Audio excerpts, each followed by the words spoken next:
पर इसको नेता बना दो। मास्टर ने पूछा क्यों?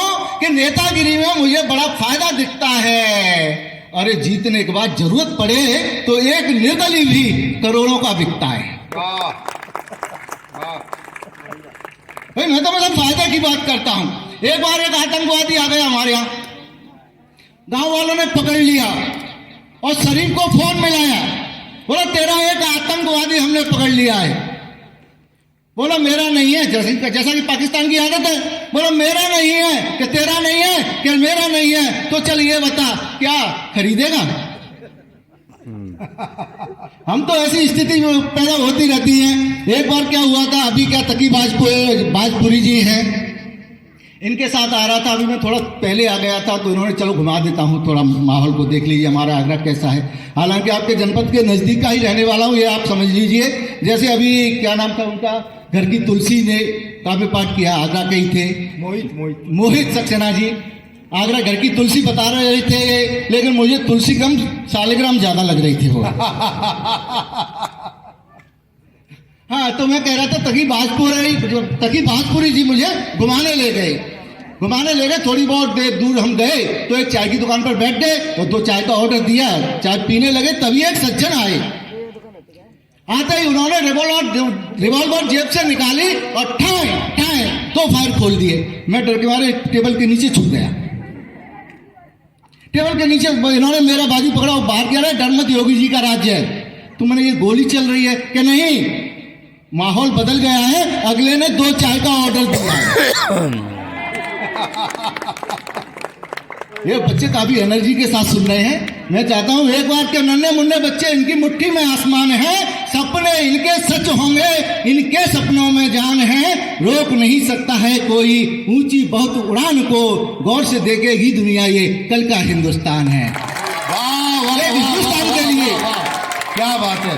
बेटियां बैठी हैं, 4 पंक्तियां बेटियों को समर्पित करता हूं कि कोयल की जैसी मीठी बोली है बेटियां, कोयल की जैसी मीठी बोली है बेटियां, हो जाती घर गैर सी भोली हैं बेटियां, माँ बाप का ये मान यही स्वाभिमान है, सच आरती के थाल की रोली हैं बेटियां, सच आरती के थाल की रोली हैं बेटियां। ये बहुत अच्छी तरह से आप सुन रहे हैं, बहुत आनंद की तरह से सुन रहे हैं। मैं तो बताऊं, अभी गुप्ता जी के साथ आ रहा था, मैंने एक समस्या का समाधान बताइए, मैं एक समस्या में फंस गया हूं। बोले क्या? हर सफल व्यक्ति के पीछे किसी महिला का हाथ होता है। यही सोचकर मैंने शादी की, किस्मत फिर भी नहीं बदली। बोले नहीं बदली, सलाह भी हर किसी ने नहीं लेनी चाहिए कि हमेशा आदमी सलाह भी गलत दे देता है। सलाह का कभी अमल मत करो कि किस्मत फिर भी नहीं बदली। बोले नहीं बदली, मैं नहीं बदली तो एक बार लुगाई बदल कर देख ले। तो सलाह का हर किसी से सलाह मत लो, उचित सलाह, हालांकि मेरे गुरु में बहुत उचित सलाह देते हैं। एक बार पत्नी ने क्या किया, मुझे खींच कर ले गई, पिछले अभी ये दशहरा के पर्व की वाली बात है, खींच कर ले गई और रावण के सामने जाकर खड़ा कर दिया। बोली देख रहा है ये कौन है? मेरी ये रावण है, भाग्यवान रावण है। हाँ तो ये बता इससे क्या मिलती सीख है? मैंने अपनी जैसी भी हो ठीक है। मैंने ये बोली इससे क्या मिलती ये सीख है? मैंने अपनी घरवाली जैसी भी हो ठीक है कि हमेशा इसी बात पर चलेगा, और नहीं तो देख ले गौर से, किसी की तरफ नजर भी डाली तो ऐसे ही चलेगा। तो ऐसी स्थिति हो जाती है। पत्नी आई, मैं कैसी दिखती हूं, मैं कैसी दिखती हूं? तो पहले बोली अच्छा ये बताओ, हाँफते हुए आई, बोली मैं काम करती हूं तो सांस फूल जाती है। मैं सांस फूल जाती है तो मत किया कर। क्या नहीं करती हूं तो? मैं तो क्या? बोली सांस फूल जाती है।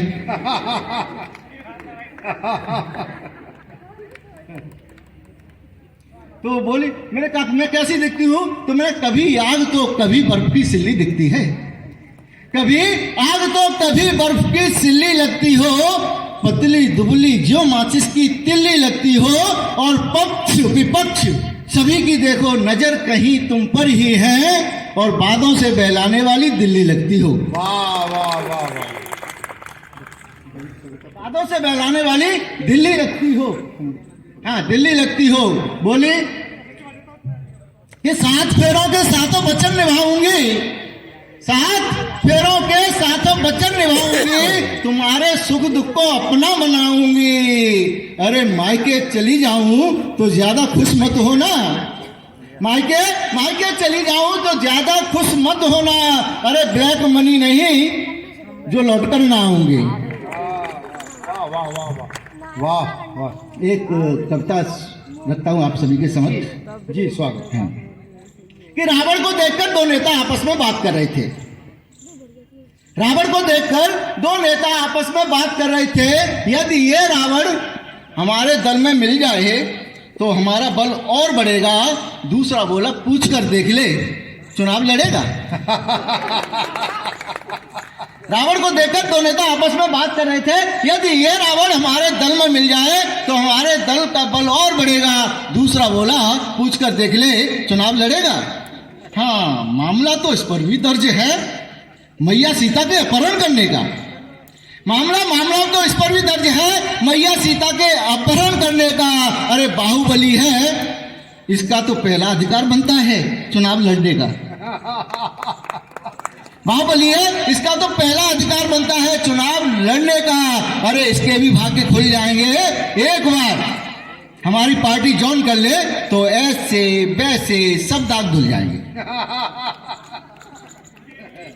अरे पार्टी में इसको हम सम्मान बढ़ा देंगे, अरे कहीं से भी लड़ा देंगे। पार्टी में इसे सम्मान बढ़ा देंगे, अरे चुनाव तो इसे कहीं से भी लड़ा देंगे। जीतते ही अपने मंत्रियों को बोल देंगे, जिसने भी तेरी लंका में आग लगाई थी उन सब की फाइल खोल देंगे। जीतते ही हम अपने मंत्रियों को बोल देंगे, अरे जिसने भी तेरी लंका में आग लगाई थी उन सब की फाइल खोल देंगे। दोनों की बातें सुनकर रावण बोला, अपने 10 मुखों को खोला। मैं भी कभी असत्य के पथ पर खड़ा था, मैं भी कभी असत्य के पथ पर खड़ा था। त्रेता में प्रभु राम के विरुद्ध लड़ा था। तब से आज तक लोगों की नजर में इतना खल रहा हूं, प्रतिवर्ष दशहरे वाले दिन आज तक जल रहा हूं। प्रतिवर्ष दशहरे वाले दिन आज तक जल रहा हूं। मैं तो अभी आ रहा था, 2 बच्चे बातें कर रहे थे। मैंने, आप तो बड़े प्यार से रहते हो यहाँ, कभी लड़ते झगड़ते नहीं हो? कि बिल्कुल नहीं लड़ते हम। मेरे कारण क्या है कि पता नहीं एग्जाम में कब किसके पीछे बैठना पड़ जाए। मैंने बच्चे से पूछा, एक से, मैं अंग्रेजी जानता है? कि हाँ जानता हूं। मैंने कहा कितनी? बोला जितनी पापा पीते हैं।